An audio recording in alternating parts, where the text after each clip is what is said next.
திருவண்ணாமலை என்றாலே நினைவுக்கு வருவது அண்ணாமலையார் கோவில்தான். திருவண்ணாமலை கிரிவல பாதையில் உள்ள இடுக்கு பிள்ளையார் கோவில் சிலை இல்லாத ஒரு தனித்துவமான குடைவரை தலம். இந்த கோவிலில் பிள்ளையாருக்கென்று சிலைகள் எதுவும் இல்லை. இக்கோவில் 3 வாசல்களை கொண்டுள்ளது. பின்வாசல் வழியாக நுழைந்து நடுவழியை தாண்டி பின்பு முன்வாசல் வழியாக வர வேண்டும். இக்கோவில் மிகவும் குறுகலான பாதையை கொண்டிருக்கிறது. இந்த பிள்ளையார் கோவிலில் நந்தி இருப்பது ஆச்சரியமான விஷயமாகும். குகை போன்ற மிக குறுகலான பாதையில் ஊர்ந்து சென்று மனித உடலளவிலான இடுக்கில் நுழைந்து வெளிவருவது அகந்தை நீங்கி மறுபிறப்பு எடுப்பதாக நம்பப்படுகிறது. இந்த கோவில் குபேரலிங்கம் கோவிலுக்கு பக்கத்தில் அமைந்துள்ளது.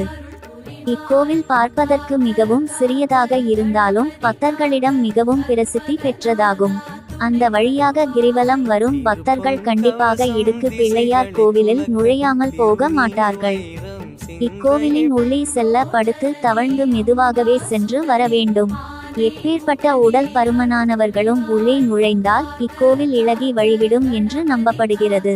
அதுபோல கிரிவலம் சமயத்தில் ஆயிரக்கணக்கான பக்தர்கள் இதனுள் சென்று வந்து கொண்டுதான் இருக்கிறார்கள். இக்கோவிலில் உள்நுழைந்து வந்தால் குழந்தை பாக்கியம் கிடைக்கும் என்று நம்பப்படுகிறது.